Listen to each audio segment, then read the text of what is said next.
오늘 함께 볼 말씀은 마가복음 1장 15절 말씀입니다. 마가복음 1장 15절 말씀입니다. 우리 한 목소리로 함께 읽겠습니다. 자, 시작. 이 시대 때가 찼고 하나님의 나라가 가까이 왔으니 회개하고 복음을 믿으라 하시니라. 아멘. 오늘 말씀의 제목은 나는 무엇을 믿고 있는가입니다. 한국에서 굉장히 유명하고 세계적으로 유명한 책이 있습니다. 자기계발서입니다. 바로 시크릿. 여러분 읽어보신 적 있으십니까? 한번 다음 버튼 넘겨주시겠습니까? 이 시크릿에서 강조하는 건 이렇게 정의되더라고요. 구하고 믿고 받았다고 생각하고 절대 의심하지 말라. 믿음만을 더 구하라 라고 얘기하고 있습니다. 그래서 우리는 믿음하면 뭔가 열심을 다해야 되고, 내가 좀 더 뭐가 성취되지 않았다고 생각한다면 스스로 생각하기를 내가 더 믿음이 부족했기 때문이다, 기도가 부족했다는 생각들을 가질 때가 있습니다. 그리고 한국의 시크릿으로 알려지고 있는 꿈꾸는 다락방도 굉장히 유명합니다. 내용은 이렇게 함축됩니다. 꿈을 꾸되 생생하게 꿈꾸라. 그리고 그것이 이미 이루어졌다 생각하고 누가 뭐라 해도 조금도 흔들리지 마라. 그러면 그것이 당신에게 현실이 될 것이다. 이런 얘기를 들으면 우리 마음이 뜨겁습니다. 그리고 정말 믿음이 흔들리지 말아야지 라는 생각들을 가져봅니다. 이건 세상의 일반적인 서적입니다. 그럼 기독교 서적 가운데 이런 비슷한 류가 또 있을까요? 예, 조엘 오스틴이 쓴 긍정 시리즈입니다. 여러분들 긍정 시리즈 혹시 읽었을지 모르겠지만 내용을 함축하면 이런 내용입니다. 예수님은 내 믿음대로 되리라고 말씀하셨다. 믿음의 한계는 없으니 큰 믿음을 가지고 과감히 기도를 드려라. 세상의 서적과 또 나름대로 기독교의 서적이라고 얘기하고 있는 것의 구분점은 하나님을 향해 기도하라는 것만 들어있다는 겁니다. 그런데 이것이 과연 맞을까라는 의문을 갖기를 원합니다. 우리가 신앙생활을 할 때도 이 믿음에 대한 정의가 분명하지 않으면 참 신앙을 헤맬 때가 많이 있습니다. 그리고 내가 기도했음에도 불구하고 기도가 응답되지 않으면 믿음이 부족해서, 힘이 부족해서, 내 노력이 부족해서 라고 말해줍니다. 그러나 성경이 말하는 건 우리의 노력이 아닙니다. 우리의 의가 아닙니다. 나의 믿음이 아닙니다. 그럼 성경이 말하고 있는 도대체 믿음은 무엇일까요? 사복음서를 여러분이 가만히 살펴보되 특별히 마가복음과 누가복음에 그 믿음의 정의가 분명히 나와 있습니다. 믿음의 정의는 그 성경에 믿음이란 단어들이 굉장히 나와 있는데 동사와 목적어가 기록한 것이 마가복음에는 3구절이 있습니다. 그리고 누가복음에는 7구절이 있습니다. 그리고 그 믿음의 목적이 무엇인지를 분명히 이야기해주고 있습니다. 먼저 마가복음 우리가 읽었던 1장 15절 말씀해 보니 한번 띄워주시겠습니까? 함께 읽겠습니다. 시작. 이 시대 때가 찼고 하나님의 나라가 가까이 왔으니 회개하고. 무엇을 믿으라고 얘기하고 있습니까? 여러분의 꿈을 믿으라고, 여러분이 소원하는 걸 믿으라고, 그리고 그것이 됐다라고 현실적으로 강하게 믿으라고요? 성경은 그렇게 절대 얘기하지 않습니다. 믿음의 대상은 복음이라는 겁니다. 복음은 예수 그리스도를 뜻하고 있음을 우리는 너무 잘 알고 있습니다. 그리고 마가복음 9장 42절 말씀해 보니 또 함께 읽겠습니다. 자, 시작. 누구든지 나를 믿느니 작은 달줄 중 하나라도 실족하게 하면 차라리 연자 맷돌이 그 목에 매어 바다에 던지우는 것이 나으니라. 여기서 믿음의 대상이 누구죠? 나를 뜻하고 있습니다. 나는 누굴까요? 예수 그리스도이십니다. 우리의 분명히 믿음의 내용과 믿음의 대상이 분명히 정해지고 있습니다. 어디 그뿐일까요? 마가복음 11장 22절 말씀을 우리 함께 읽겠습니다. 자, 시작. 예수께서 마가복음 같이 읽겠습니다. 자, 시작. 예수께서 그들에게 대답하여 이르시되 하나님을 믿으라. 하나님을 믿는 것이 믿음의 대상. 우리가 믿는 것은 하나님을 믿는 겁니다. 내 꿈을 믿는 것이 아니라, 내가 직장이 되어지고 기도 응답이 되어지는 내 어떤 것을 믿는 것이 아니라 하나님을 믿는 것이라고 성경은 말씀해주고 있지요. 믿음의 대상은 정확히 합니다. 예수 그리스도를 믿으라는 겁니다. 예수 그리스도의 복음을 믿으라는 겁니다. 그리고 또한 하나님을 믿으라고 성경은 말씀하고 있습니다. 그럼 누가복음에서는 또 무엇을 뜻하고 있을까요? 한번 누가복음 1장 20절 말씀 함께 읽겠습니다. 자, 시작. 보라, 이 일이 되는 날까지 내가 말 못하는 자가 되어 능히 말을 못하리니 이는 내가 내 말을 믿지 아니함이거니와 때가 이르면 내 말이 이루어지리라 하더라. 이것은 천사가 사가랴에 가서 너에게 세례 요한이 태어날 것을 말하면서 근데 그것을 사가랴가 믿지 않았습니다. 여기서 많은 믿음의 대상은 무엇이죠? 하나님이 약속하신 말씀을 믿으라는 겁니다. 그리고 더 나아가겠습니다. 누가복음 1장 45절입니다. 우리 같이 읽겠습니다. 자, 시작. 주께서 하신 말씀이 반드시 이루어지리라고 믿는 그 여자에게 복이 있도다. 엘리사벳에게 마리아가 찾아갔습니다. 자기가 예수 그리스도를 잉태할 것이라고 얘기했는데 그게 믿어지지 않는 거예요. 엘리사벳에 갔더니 그 엘리사벳이 했던 내용이 이것입니다. 주께서 하신 말씀이 반드시 이루어지리라 믿는 사람. 믿음의 내용은 하나님의 말씀입니다. 우리의 소망을 뜻하지 않고 있다는 것들 다시 한번 기억하시기 바랍니다. 여러분이 되어지기를 원하는 것을 믿는 것이 아닙니다. 세상의 서적들은 그렇게 말하겠지요. 그러나 성경은 반드시 얘기하고 있습니다. 하나님의 말씀, 예언하신 말씀을 믿으라 라고 얘기하고 있습니다. 누가복음 8장 12절 말씀을 같이 읽겠습니다. 자, 시작.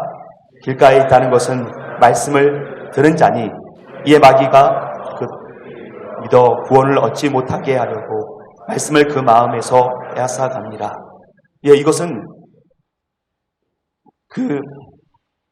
이게 비유, 네 가지 밭 비유 여러분 알고 계시지요? 길가에 떨어지고 또 가시떨기에 떨어지고 돌짝밭에 떨어지고 그 다음에 목토에 떨어진 비유입니다. 그 비유를 얘기했을 때 그들이 믿어라는데 뭘 믿는 것을 얘기하죠? 빨간 글씨 있지 않습니까? 말씀을 믿으라는 겁니다. 근데 말씀을 믿지 못하게 사단이 그것을 뺏어간다라고 얘기하고 있습니다. 그리고 누가복음 8장 13절 말씀입니다. 역시 동일한 비유의 말씀입니다. 같이 읽겠습니다. 바위 위에 있다는 것은 말씀을 들을 때에 기쁨으로 받으나 뿌리가 없어 잠깐 믿다가 시련을 당할 때에 배반은 자요. 말씀이 떨어졌습니다. 그러나 그 말씀이 떨어진 그 밭이 돌짝밭이 있어서 들어가지 못하는 겁니다. 근데 뭘 믿으라고 얘기하시죠? 역시 말씀입니다. 성경은 하나님의 말씀을 믿으라고 말씀하고 있습니다. 그리고 누가복음 8장 48절을 같이 읽겠습니다. 자, 시작. 예수께서 이르시되 따라 8장 50절 말씀 같이 읽겠습니다. 시작.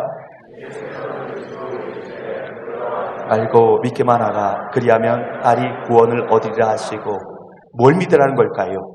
예수 그리스도께서 말씀하신 것을 믿을 때 반드시 구원을 이룰 것이다 라고 얘기하고 있습니다. 구원을 믿을 것에 대해서 말씀하고 있다는 것입니다. 누가복음 22장 67절입니다. 같이 읽겠습니다. 시작. 이르되 내가 그리스도거든 우리에게 말하라. 대답하시되 내가 말할지라도 너희가 믿지 아니할 것이요. 예수님이 대제사장들 앞에 섰습니다. 율법학자들에 섰습니다. 공회 앞에 섰습니다. 그때 너가 진짜 그리스도냐? 라고 얘기합니다.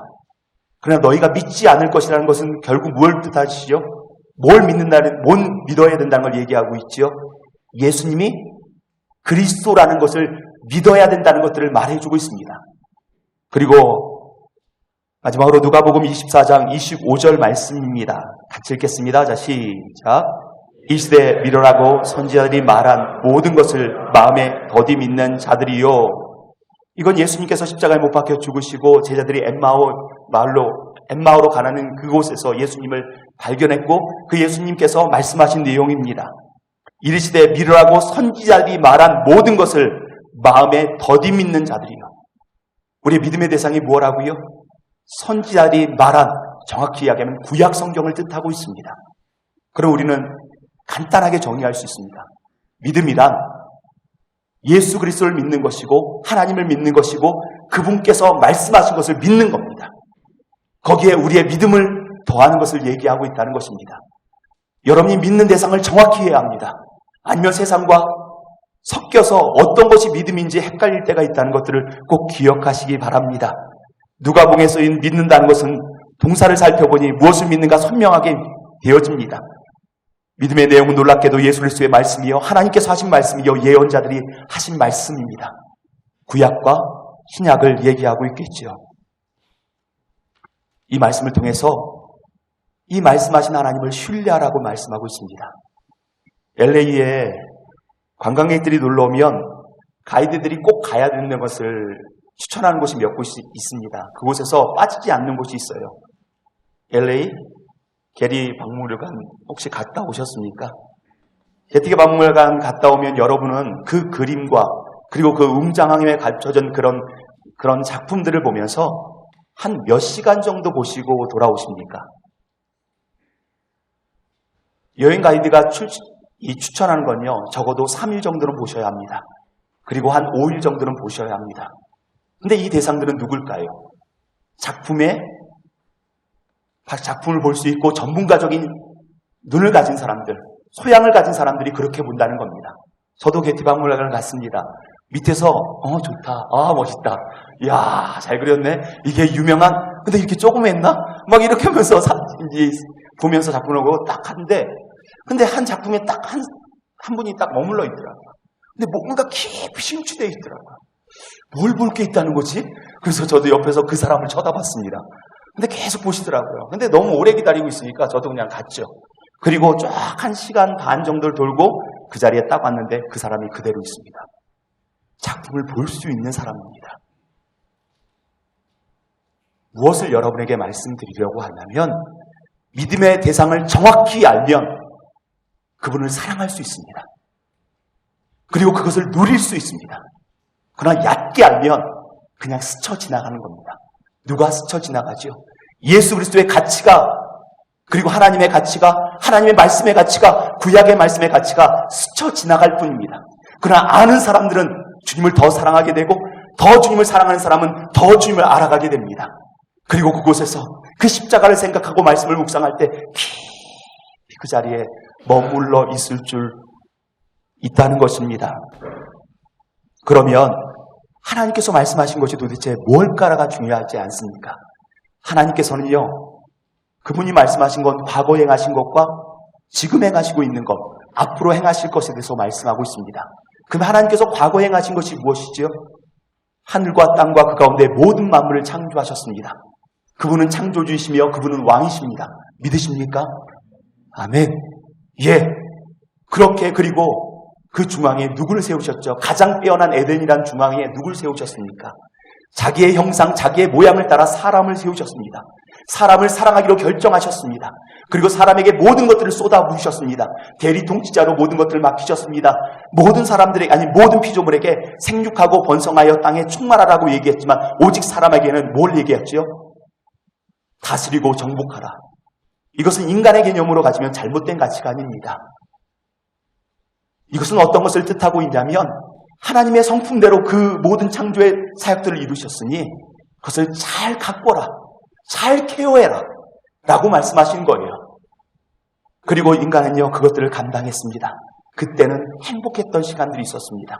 나 자신이 하나님의 형상을 닮았기에. 그러나 여러분 꼭 기억하시기 바랍니다. 우리는 반사체입니다. 태양이 아닙니다. 태양이 달을 통해서 빛을 반사하는 것처럼 하나님과의 교제 속에서 우리는 진짜 작품으로 빛날 수 있고, 하나님 안에서 우리가 하나님의 작품으로, 그리고 하나님의 사람으로 쓰임받을 수 있다는 것을 꼭 기억하시기 바랍니다. 그리고 내 존재를 하나님을 발견함을 통해서 늘 깨닫게 됩니다. 그러다 보니 내 부족한 것은 부족한 모습 그대로 인정할 수 있는 용기가 있습니다. 그리고 내게 풍족함이 있으면 그 강점을 가지고 사역을 감당하기 시작합니다. 그리고 마음에 여유가 생깁니다. 경쟁할 필요가 무엇이 있습니까? 나의 나됨되게 쓰임받으면 되는데. 그리고 그 다음 공동체를 만드셨죠. 가장 먼저 큰 공동체를 만든 건 아담에게 하와를 주셨습니다. 그리고 하와를 보자마자 아담의 고백이 뭐죠? 이는 내 살 중에 살이요 뼈 중에 뼈로다. 제가 제 아내 여기 전화번호를 하면서 이름을 내 살뼈로 했습니다. 내 살뼈. 예. 이게 이 핵심은 이거예요. 네 안에 나 있어. 이제 닭살이 원래 돋아야 되는데 네 안에 나 있어. 너는 나야. 라는 거예요. 근데 그 아담은 누구 닮았죠? 하나님 닮았죠. 결국 하나님의 형상이 너 안에 있고 그리고 내 형상이 하와 가운데 있어. 이게 사랑의 공동체입니다. 그리고 서로 감격할 줄 알고 서로 사랑할 줄 알고 어떤 순간에도 포기하지 않습니다. 그리고 세상을 품어낼 줄 압니다. 하나님께서 주신 가장 가까운 것부터 케어할 줄 압니다. 사랑할 줄 압니다. 그렇게 됐죠. 그런데 현실은 지금 어떻죠? 여러분 스스로 여러분을 사랑하십니까? 여유가 있으십니까? 아니요. 무언가 쫓기지 있지 않습니까? 뭔가 경쟁의 대상 가운데 있지 않습니까? 끊임없이 자기를 개발해야 된다고 더 나은 상품이 오기 전에 내가 괜찮은 상품이 되어야 된다라고 스펙을 쌓으려고 몸부림을 치지 않습니까? 이미 내 자신이 깨어져 버렸습니다. 그리고 사랑과의 관계 속에서 내가 이 공동체에 가서 깨진 관계를 피스메이커 하려고 열심히 노력하면 노력할수록 그 사람은 어떻게 되죠? 트러블 메이커가 됩니다. 왜 그럴까요? 그리고 내가 있는 땅은요, 쓰레기와 오염으로 가득 차기 시작합니다. 세상과의 관계도 깨어졌습니다. 그것을 하나님은 죄라고 얘기합니다. 죄. 죄가 우리 가운데 있고요. 죄의 정의를 뭐라고 얘기하죠? 여러분, 풍성한 삶에 기초하셨죠? 죄의 정의는 I-centeredness. 자기 중심성입니다. 하나님 없이 내 존재를 증명해내려고 합니다. 하나님이 왕이고 하나님이 창조주이신데 그 왕의 자리를 내가 박차고 들어간 겁니다. 여러분이 인생의 주인 되니 내 소견에 오른 대로 하니 여러분 인생이 잘 풀리셨습니까? 여러분 살 만큼 사셨지 않습니까? 그렇죠? 내가 주인 돼서 내가 결정한 대로 했더니 왜 인생이 더 꼬이지요? 왜 인생이 더 어려움 가운데 수렁 가운데 빠져드는 이유는 도대체 무엇일까요? 하나님을 놓쳤기 때문입니다. 그분을 놓쳤기 때문입니다. 그래서 하나님께서 과거에 창조하셨을 뿐만 아니라 그 죄 가운데 우리가 멸망당할 수밖에 없는 우리를 위해서 무엇을 계획하셨냐? 원복음. 여자의 후손이 메시아로 올 것이다. 그분이 왕으로 올 것이다. 그분이 우리를 회복하실 것이다. 맨 처음 하나님의 형상으로 회복하실 것이다 하시면서 메시아를 준비하기 시작했습니다. 그것이 구약입니다. 그리고 아브라함을 선택하시고 이삭을 선택하시고 야곱을 선택하시고 12지파를 선택하시고 이스라엘을 선택하셨습니다. 그리고 이스라엘 가운데 특별히 유다 지파를 선택하셨고 유다 지파는 특별히 다윗을 선택하셨고 다윗 지파의 한 여인 마리아를 통해서 예수 그리스도께서 이 땅에 오셨습니다. 이건요 그냥 이루어진 게 아니에요. 여러분은 간단히 예수님 십자가에 못 박혀 죽으셨대. 아니요. 이미 우리가 죄를 질 때부터 기가 막힌 하나님의 계획 가운데 하나하나 그 일들을 이루셨고 약속을 하나도 빠짐없이 그 일들을 이루어 가셨습니다. 그리고 예수님이 오셔서 두 가지 일을 하셨습니다. 첫 번째 일은 무엇일까요? 하나님을 보여주셨습니다. 우린 생각합니다. 우린 죄진 상태에서 하나님을 보니 그분의 거룩함 앞에 가면 충돌돼서 죽습니다. 살아남을 인생이 없습니다. 그분의 거룩함 앞에서 죄인이 어떻게 설 수 있겠습니까? 그럼에도 불구하고 예수 그리스도를 이 땅에 모심으로 오려면 근데 우리 생각엔요 구약의 하나님 생각하면 무엇이죠? 진노하신 하나님, 심판하신 하나님, 무서운 하나님으로 우리는 생각합니다. 그럴 수밖에 없지요. 우리가 하나님을 떠났으니 죄악 가운데 있으니. 그런데 예수님을 통해서 보였던 하나님은 어떤 사람이십니까? 인자하신 분이십니다. 한 사람 한 사람을 친절하게 만나십니다. 죄인들과 세리들과 그리고 창기까지도 만나서 그들과 먹고 마시면서 복음의 소식을 전하는 분이셨습니다. 한 영을 어떤 순간이라도 포기하지 않는 분이셨습니다. 그리고 새롭게 바뀌어가기 시작합니다. 이분이 하나님이시구나. 이 예수 그리스도를 통해서 보시는 그 하나님이 진짜 하나님이었구나. 내가 착각하고 있었구나. 제가 여러분에게 한 예를 한번 들어보겠습니다. 청소년 중에 개 중에 참 괜찮은 애들이 있어요. 그 중에서 어렸을 때부터 예수님을 인격적으로 만나고 자기 비전을 위해서 준비하는 친구가 있어요. 근데 어느 때처럼 이렇게 하나님과 교제하고 있는데 기도하는 과정 가운데 하나님이 마음으로부터 이런 마음 주는 거예요. 너의 두 눈을 내게 주지 않을래? 16살 때입니다. 여러분 같으면 그 두 눈을 하나님께 드릴 수 있겠습니까? 예, 표정을 보니 많이 갈등하는군요. 저도 드리기 어려워요. 예, 그러니까 괜찮아요. 이 친구 역시 못 드리겠다라고 했어요. 지금은 아직은 아닌 것 같습니다. 제가 하나님을 더 신뢰할 때 그때 드리겠습니다. 그 20세가 됐어요. 역시 여느 때처럼 하나님을 예배하고 기도하고 있고 개인 경험을 하고 있어요. 근데 갑자기 하나님께서 마음속에 오시면서 너의 돈을 내게 주지 않을래? 예, 주님 지금 됐어요. 돈을 주님께 드리겠습니다. 그 말이 떨어짐과 동시에 열방에 있는 기도 제목들이 쫙 펼쳐지기 시작하고 지금 엄청난 중보기도 사역자로 쓰임을 받고 있습니다. 두 눈을 드렸을 때 여러분의 사고는 어떤 사고입니까? 귀신이 두 눈을 빼가고 돈을 준다는데 그것이 무슨 소용이 있겠느냐, 이런 것들이 근저에 있는 거죠. 왜 그렇죠? 하나님의 말씀이 없기 때문이요, 하나님을 사랑하지 않기 때문이요, 하나님을 알아가지 않기 때문이 아니겠습니까? 하나님을 진짜 신뢰한다면 그분이 달라 하실 때 세상의 관점으로 그것을 보지 않습니다. 우리는 구약의 하나님을 두려움의 하나님으로 압니다.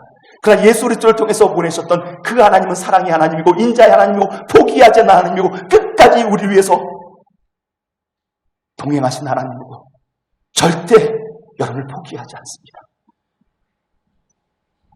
그리고 촌철살인 같은 말씀으로 그 시대를 깨우기 시작했고, 하나님의 말씀을 떠난 이들 가운데 안식일의 주인이 누구냐? 나다. 성전의 주인이 누구냐? 나다. 예언자들이 예했던 그 예언의 주인공이 누구냐? 나다. 내가 그리스도다. 그리고 내가 하나님이다 라고 얘기하셨습니다. 저는 말씀을 알아가면서 여러분이 그 예수님을 통해서 하나님을 보기 원합니다. 하나님을 더 깊이 사랑하기를 원합니다. 사복음서를 펴십시오. 먼저 마가복음을 펴십시오. 그리고 또한 요한복음과 누가복음과 마태복음을 읽어 나가십시오. 이 마가복음이 있는데 2시간도 안 걸려요. 그냥 찬자리에서 쫙 읽어 나가면 돼요. 성경은 몇 구절씩 읽어가는 것도 아니고 몇 장씩 읽어 나갈 것도 아닙니다. 창세기 3장 읽다가 마태복음 3장 읽고 그리고 출애굽기 가면 창세기 내용 다 사라져요. 통째로 읽으십시오. 한 자리에 앉아서 그냥 읽어 나가십시오. 그럼 그것이 계속 우리 가운데 머물러 있습니다. 그리고 두 번째 행하신 것이 무엇일까요?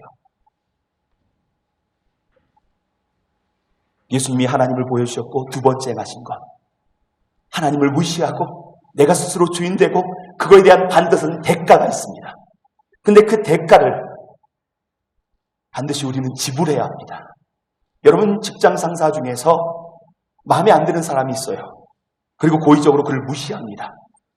그리고 시킬 시간이 3년 정도가 됐어요. 근데 내가 승진이 안 되는 거예요. 매니저를 무시하니 당연히 승진이 안 되는 거 당연하지 않겠습니까? 그래서 딱 와요. 매니저한테 와서. 제가 여태까지 너무나 무시했죠. 죄송합니다. 이제 앞으로 제가 매니저 제대로 제가 잘 보자 하겠습니다. 그러니 저에게 승진을 주십시오 라고 얘기한다면 여러분이 매니저 입장이라면 그렇게 기쁘게 봐주겠습니까? 이미 고가 반영에서 그는 삭제되었어요. 어느 날 갑자기 와서 하나님 앞에 와가지고 평생에 살면서 제가 주님을 무시했습니다. 그러나 이제 내가 주님 잘 섬길게요. 수련회도 왔으니까 마음 정했으니까 그렇게 할게요 라고 하면, 여러분 이 땅에서 무시당한 적 있죠? 여러분 중학교 때부터 왔다라고 얘기 들었습니다. 영어 잘해요. 그러나 원어민들과 영어 한다면 영어에 티가 나요. 그리고 무시당해요. 그리고 또 우리가 아시아인들은 소수민족입니다. 무시당해요. 그때 마음으로부터 나오는 게 뭐죠?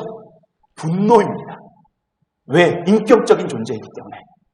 하나님도 분노하십니다. 그분은 인격적인 분이시기 때문입니다.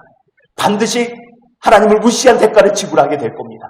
현재적인 것들에서도 지불할 뿐만 아니라 영원한 미래에서도 지불하게 될 겁니다. 그러나 그것을 위해서 예수님께서 뭘 하셨지요? 십자가에 못 박혀 죽으셨지요. 그런데 여러분이 기억할 것은요, 그 예수님의 길을 미리 준비했던 사람이 누구죠? 세례 요한입니다. 엘리야같이 그 길을 준비했습니다. 그러나 그 길을 준비했는데, 근데 어느 날 세례 요한이 감옥에 갇혔습니다.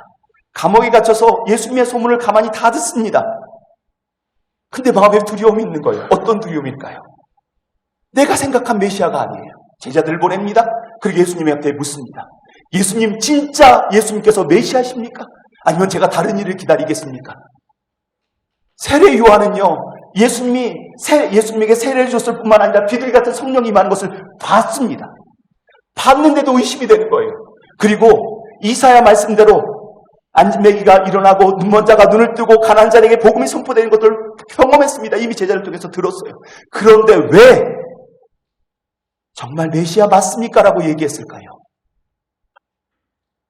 우리 말씀을 잠깐 보겠습니다. 요한복음 마태복음 11장 13절입니다. 마태복음 11장 13절 같이 읽겠습니다. 자, 시작. 예, 요한은요, 구약의 마지막 선지자의 역할을 감당하고 있습니다. 구약의 메시지는 너무나 정확합니다. 심판 후에 회복입니다. 심판받지 않고서는 회복이 있을 수가 없습니다. 그에 대한 죄의 대가는 반드시 받아야 합니다. 정죄를 받아야 하고 하나님의 심판과 진노가 반드시 임해야 합니다. 그런데 메시아로 보신 예수님은요, 심판 없이 구원만 얘기해요. 이해할 수가 없는 거예요. 구약의 메시아라면 반드시 하늘이 핏빛으로 바뀌어야 되고, 구름이, 그리고 또한 달이 핏빛으로 바뀌고, 그리고 엄청난 하나님의 진노가 쏟아부어져야 되는데, 그리고 그 다음 마태복음 3장 11절로 12절 같이 읽겠습니다. 자, 시작. 나는 너희로 회개하게 하기 위하여 물로 세례를 불거니와 내 뒤에 오시는 이는 나보다 능력이 많으시니 나는 그의 신을 들기도 감당하지 못하겠노라. 그는 성령과 불로 우리에게 세례를 베푸실 것이요, 손에 키를 들고, 다음 눌러주세요. 손에 키를 들고 자기의 타작마당을 정하게 하사 알곡은 모아 곡간에 들이고 쭉정이는 꺼지지 않는 불에 태우시리라. 이게 구약의 메시지입니다. 반드시 대가를 지불해야 합니다. 그런데 예수님이 오시면 가장 먼저 자기가 헤롯의 잘못된 것들을 지적했으니 헤롯을 심판해야죠. 그리고 하나님의 말씀을 떠났던 죄인들과 세리와 창기들 먼저 심판해야죠. 그런데 왜 심판하지 않죠? 이유가 대체 뭡니까? 그러니까 이거를 떨쳐낼 수 없는 거예요. 세례 요한은요, 구약을 꿰뚫었던 사람입니다. 구약의 메시지를 정확히 알았던 사람입니다. 반드시 심판이 있는데 회복만 자꾸 전하는 거, 은혜만을 전하는 거예요. 그 심판은 어디 갔지요? 그 심판은 하나님의 진노와 심판과 저주는 어디에 쏟아졌지요? 심판주로 오신 예수 그리스도의 십자가에 모두 쏟아졌습니다. 예수님 십자가 도상에서 말씀하신 가상 7원이 있습니다. 한번 띄워주시겠습니까?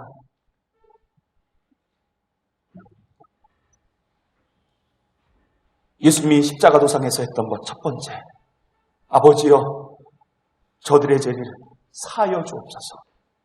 어떻게 이게 가능하지요? 하나님을 무시하고 내 욕심대로 살고 세상을 망가뜨리고 깨어뜨리고 그 중심에 내가 있는데 어떻게 용서를 받을 수 있지요? 내가 대신 그들의 죄를 짊어졌기에 용서받을 수 있지 않습니까? 저들의 죄를 용서하여 주옵소서. 두 번째입니다. 옆에 오른쪽인지 왼쪽인지 정확히는 알 수는 없지만 두 강도가 그렇게 욕을 하다가 갑자기 예수님의 그 모습을 보면서 끝까지 의인으로서 죽음의 자리 가운데서 분노하지 않는 그 모습을 보며 말씀하시는 그것을 보면서 놀랐습니다. 그리고 이렇게 얘기합니다. 오늘 아버지여, 주님께서 죽으실 때 나도 낙원에 이르게 하옵소서 라고 얘기합니다. 그랬더니 예수님 뭐라고 하죠? 같이 읽겠습니다. 자, 시작. 이 낙원에 대해서는요, 너무나 많은 신학적인 논쟁이 있기 때문에 저는 이것을 주목하지 않습니다. 뭐냐면 나와 함께 창조주 성자 하나님과 한낱 피조물에 지나지 않는 그와 함께 하겠다는 겁니다. 어떻게 해요? 십자가에서 모든 죄를 주님이 대신 짊어졌기 때문에 이제 함께하는 동역자가 됐다는 겁니다. 나와 함께 하겠다라고 얘기합니다. 세 번째 가상치료는요, 세례 요한에게 이렇게 얘기합니다. 보라 내 어머니라. 이게 뭘 뜻하지요? 이 땅에 내 사명을 너에게 맡기겠다. 우리의 사명을 감당할 수 없는 사람들입니다. 어제 다짐했고 밤에 다짐했음에도 불구하고 마피아 게임을 하면서 사람들을 속이면서 지내지 않았습니까? 정직하게 살겠다라고, 그리스도인되게 살겠다라고 하면서 밤을 새면서 사람을 속이고 그 눈빛을 보면서 그리스도인은 걸려야 됩니다. 걸리는 게 정상이에요. 티가 다 나요. 그리스도인들은 그냥 투명해야 돼요. 어항송의 군붕어처럼 그냥 투명해야 돼요. 감춰진 것이 아니라 속이는 것이 아니라. 우리 알잖아요. 수련회 끝나면 어떻게 될지 어느 정도 계산하는 고인물들이 있죠. 그런데 이렇게 형편을 위해서 나와 함께, 넌 내 동역자야, 그리고 내 사명을 너에게 위임할게 라고 얘기합니다. 그리고 네 번째, 가장 지난번에 네 번째 한번 했습니까? 엘리 엘리 라마 사박다니. 하나님 어찌하여 나를 버리셨습니까? 하나님과 나는 원래 하나지 않습니까? 한 번도 떨어진 적이 없지 않습니까? 그런데 이들을 구원하기 위해서 주님께서 대신 저를 버리셨습니다.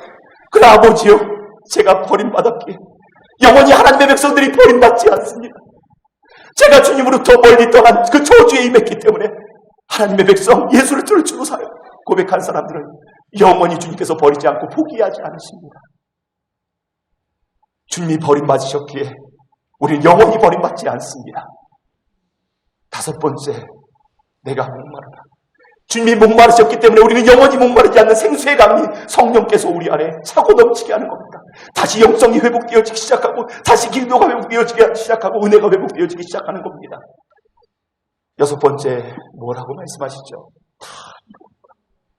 하나님이 맨 처음 약속하셨던 원복음부터 시작해서 아브라함과 이삭과 쭉이 하나도 빠짐없이 다 이루었다.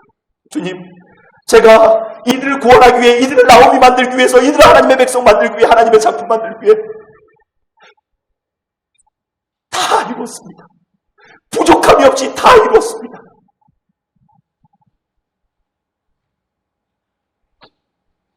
여러분이 그런 존재예요. 긴 3,000년, 4,000년, 6,000년의 그 결과들이 여러분의 위에서 달려왔다는 겁니다. 그런데 왜 포기합니까? 왜 나는 구원받지 못했다라고 의심합니까? 하나님이 선택한 사람은 결코 영원히 버리지 않습니다. 그냥 하나님 말씀에 불순종하다 험악한 세월을 살 뿐입니다. 그럼에도 불구하고 놓지 않으시려고. 왜 험악한 세월 살죠? 돌이키라고, 돌아오라고. 넌 내 백성이고 내 자녀라고. 다 이루었다. 그리고 말씀하신 게 무엇이죠? 마지막으로, 아버지여, 모든 결과를 아버지 손에 올려드립니다. 결과는 내게 있지 않습니다. 저는 순종할 영역밖에 없습니다. 오직 아버지께만 모든 것들을 제 영혼마저 올려드립니다. 그리고 로마서 1장은 이렇게 기록합니다. 성결의 영으로는 부활하시사 하나님의 아들로 인치셨으니, 십자가를 짊어졌기 때문에 예수님께서 메시아라고 얘기한 것이 아니라 원래 메시아였는데 부활하심으로 말미암아 그것이 더 뚜렷하게 드러났다는 겁니다. 예수 그리스도께서 가상칠언에서 여론에서요, 손대고 한번 가슴에 얹고 이렇게 고백하죠. 나는 예수값이다. 예수값이다. 예수의 희생값입니다. 여러분을 함부로 무시하지 마십시오. 스스로를 함부로 무시하지 마십시오. 여러분이 가는 땅마다 어둠의 세력은 물러가게 될 것이고, 하나님의 빛의 통치가 일어나게 될 것이고, 하나님의 놀라운 살아 역사심을 경험하게 될 줄 믿습니다. 예수께서 그 일을 이루셨습니다. 예수께서 이루신 것은 딱 두 가지입니다. 첫째, 하나님에 대한 오해와 편견들을 완전히 그의 삶을 통해서 꼭 기억하십시오. 그의 삶을 통해서 아무리 마음이 따뜻하고 아무리 마음이 순수한다 할지라도 그것을 드러낼 수 있는 건 여러분의 표정이고 여러분의 언어고 여러분의 손과 발입니다. 예수님이 십자가에서 그렇게 뭔가 손과 발로 다 십자가의 고난을 감당하셨던 것처럼 말입니다. 그러면 믿음은 정확히 정의가 됩니다. 하나님께서 과거에 행하신 일, 하나님께서 지금 날 위해 십자가에 못 박혀 주신 일, 그곳에 하나님의 진노, 심판, 저주가 다 쏟아진 바 되었고, 그곳에서 여러분은 새로운 존재가 되었습니다. 생에 힘겨움이 있습니까? 더 이상 내가 나오미 같지 않습니까? 하나님의 통로가 되지 않을 것 같습니까? 십자가 앞에 무릎을 꿇으십시오. 누군가의 갈등이 있습니까? 소망이 없습니까? 비전이 없습니까? 십자가 앞에 무릎을 꿇으십시오. 그곳에서 우리는 새롭게 되었습니다. 십자가를 놓치지 마십시오. 예수 그리스도를 놓치지 마십시오. 그리고 말씀드린 것처럼 하나님의 말씀, 특별히 사복음서를 보고 또 보시기 바랍니다. 이게 여러분에게 부탁드리겠습니다. 신앙은 느낌이 아닙니다. 신앙은 목사님이 그랬더라 라고 얘기하는 거 아닙니다. 부모님의 신앙을 닮아가는 것도 아닙니다. 오늘 내가 그것을 고백할 줄 알아야 합니다. 믿음의 내용은 뭐라고요? 하나님께서 과거에 행하신 일, 지금 행하신 일, 앞으로 영원한 본향으로 하나님의 나라 가운데 이끌어 가실 일, 이걸 믿음의 내용입니다. 믿음의 내용을 알기 위해선 하나님의 말씀을 펴십시오. 우리가 알고 있는 그 하나님은 성경이 말씀하신 하나님입니다. 우리가 맞는 예수 그리스도는 성경이 말씀하신 예수님이시지 세상의 그 잡다한 신들 그것들과 견줄 수 없는 분입니다. 말씀을 마무리하고 여러분에게 두 가지를 부탁드리겠습니다. 첫 번째 부탁은요. 화면 띄워주시겠습니까? 예, 여러분 이거 본 적 있어요? 희한한 기계죠. 할머니 집에 옛날에 갔으면 있었던 건데 펌프질 할 때. 이게 펌프인데요. 이게 먼지가 쓸고 그 다음에 물기가 하나도 없어요. 그런데 그 옆에 나름대로 바가지를 찾아가지고 바가지에 물을 했는데 이 바가지의 물을 우리는 이렇게 얘기합니다. 마중물이라고 얘기해요. 더 큰 물을 받아들이기 위해서 준비된 물. 저는 2박 3일의 그 은혜의 자리, 이 자리에서 여러분이 경험한 건 한 바가지의 물과 같은 한 바가지의 은혜와 같다고 생각합니다. 전 만족할 수가 없어요. 더 압도하게 임하기를 구했지만 여기까지인 것 같아요. 제 목숨. 그러나 여러분의 한 바가지의 물의 은혜가 있다면 내가 힘든 것 때문에 훌쩍 마셔버리면요. 금세 메말라버립니다. 그 한 바가지의 물을 하나님이 주신 은혜를 펌프에 딱 부음과 동시에 펌프질을 하면 할수록요. 물이 콸콸콸 흘러넘치기 시작합니다. 하나님께서 은혜 주셨다면 그 은혜를 가지고 삶의 현장에 내려가서 기도의 자리에 서십시오. 이제 기도를 배운 사람들 있지 않습니까? 말씀의 자리에 서십시오. 말씀을 보려고 몸부림을 치십시오. 주님과 친밀하게 교제하기 위해서, 주님을 더 알아가고 주님을 더 사랑하기 위해서. 그냥 한낱 딱 먹어버리고 마셔버리고 이번 수련의 은혜 좋았다. 저도 수련회만 몇십 번을 했습니다. 그러나 그 수련회 때마다 설레이고 또 기대가 됐습니다. 더 큰 은혜, 더 앞던 은혜, 그리고 마중물 맺어도 이것도 함부로 사용할 수 없다. 덜덜덜 떨면서 새벽 기도하는 은혜로 쓰는 겁니다. 기도하려고, 하나님과 교제하려고 신앙 관계입니다. 관계를 놓치지 마십시오. 잘 유지하십시오. 여러분이 화 한번 덜컥 내버리면 그거 다. 그리고 내가 옛날에 가졌던 냉소적인 언어들을 뱉어버리고 사람과 싸우고 가서 또 수련회 안 갔던 친구가 같이 이번에 수련회 좋았는데 왜 안 왔냐고 그것 때문에 또 싸워가지고 그 은혜 다 날리지 말고 또 여기서 또 가서 여기 또 커플들이 있으면 가가지고 또 괜히 이게 좋았어 저게 좋았어 뭐 너 왜 이랬어 막 왜 기도할 때 기도하지 않는 거야 이런 것 때문에 날려버리지 마시고 거기에 쓸 바가지의 물이 아닙니다. 하나님과 관계를 맺기 위한 바가지 물을 주셨습니다. 이건 마중물입니다. 여러분이 하나님과 관계를 가지면 가질수록 활활 흘러 넘치는 은혜가 넘치게 될 줄 믿습니다.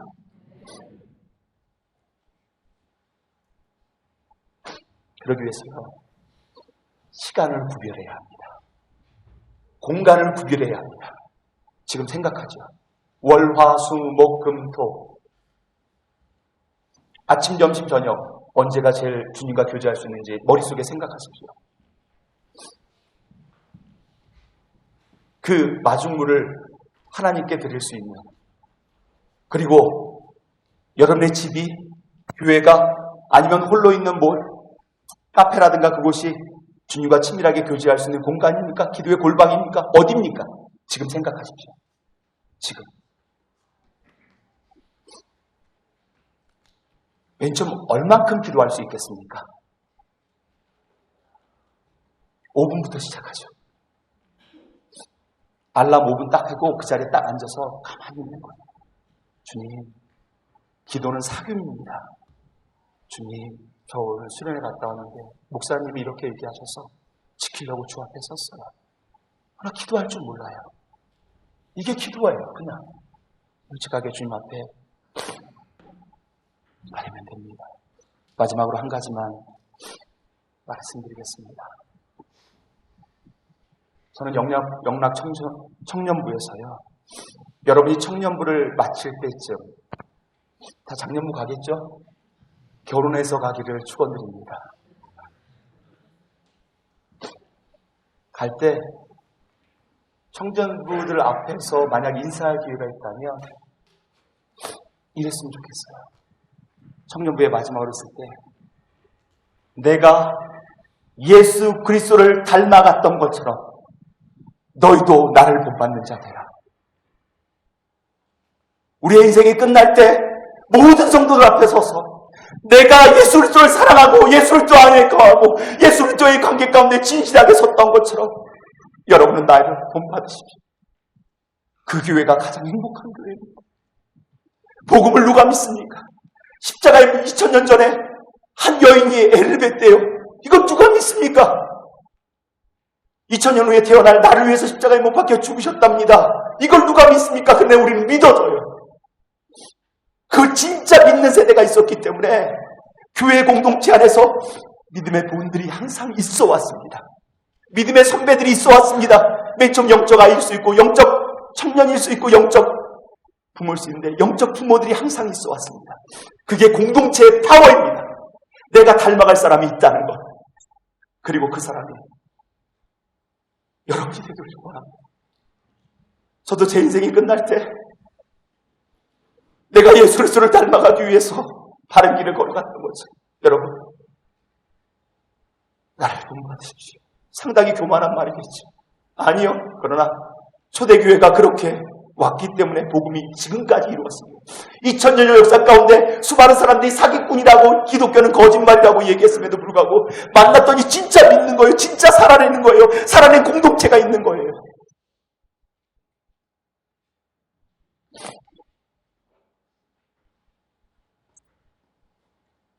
제가 마음 같아서는 내가 이 마지막 고백을 내가 하겠습니다 하고 손들라고 얘기하고 싶은데 이게 얼마나 부담되는 것인지, 얼마나 구별되어야 되는지, 얼마나 시간을 따로 드려야 되고 얼마나 치열하게 살아가야 되는지. 일반 CEO들도 자기 시간 관리를 하는데 정말 그리스도인에게 살아가기 위해서는 자기 시간 관리를 할 수밖에 없어요. 아침에 몇 시에 일어나고 내가 어떤 것들을 할 것이고 그리고 그곳에서 하나님과의 교제를 가질 것이고 만나는 사람들에게 복음의 생명의 소식을 전하고 시간을 내야 합니다. 헌신이에요. 그래서 확인하고 싶은데 그냥 마음으로 다짐하지. 기억하는 이 두 가지. 마중물 함부로 마셔버리지 마십시오. 더 큰 은혜를 구하십시오. 예수 그리스도를 닮아갔던 것처럼 나를 본받는 자가 되십시오라고 하는 여러분들이 있기를 소망합니다. 기도하겠습니다.